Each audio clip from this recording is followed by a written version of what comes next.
সরিষার কথা শুনলেই মনে পড়ে যায় সরিষা ইলিশ। ঘরে ইলিশ নেই, তাই ভাবলাম নতুন কিছু করা যাক। তাই আপনাদের জন্য নিয়ে এলাম সরিষা ঢেঁড়স। চলুন রান্নাটা শুরু করি। চুলায় কড়াই বসিয়ে তাতে দিয়ে দিলাম তেল। তেল গরম হলে দিয়ে দিচ্ছি কেটে রাখা পেঁয়াজ,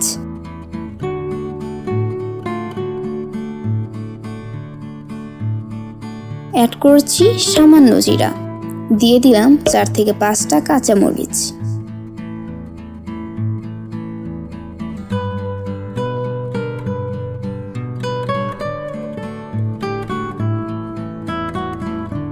কিছুক্ষণ নেড়ে চেড়ে অ্যাড করছি হাফ চা চামচ হলুদের গুঁড়া, হাফ চা চামচ সজের গুঁড়া, হাফ চা চামচ জিরার গুঁড়া, 1 চা চামচ পরিমাণ আদা রসুন পেঁয়াজ বাটা, 1 চা চামচ সরিষা বাটা এবং স্বাদ মতো লবণ।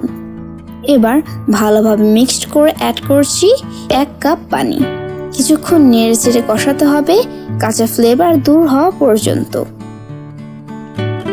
এই পর্যায়ে অ্যাড করছি ঢ্যাঁড়স বা ভেন্ডি। এবার এগুলোকে মিক্সড করে অ্যাড করছি আলু।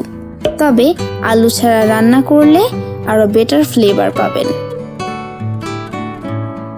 এবার সবগুলো মিক্সড করে 1 কাপ পানি দিয়ে দিবেন। এখন ঢেকে দিলাম, অপেক্ষা করুন 2 মিনিট।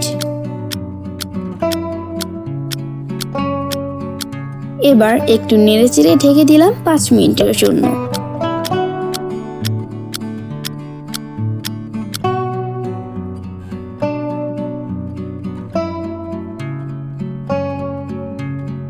ফিরে এসে নেড়েচেড়ে ঝোল দিয়ে দিলাম।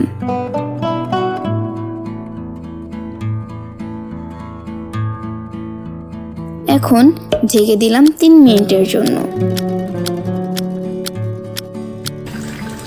ফিরে এসে মিডিয়াম আঁচে রান্না করতে হবে 5 মিনিট।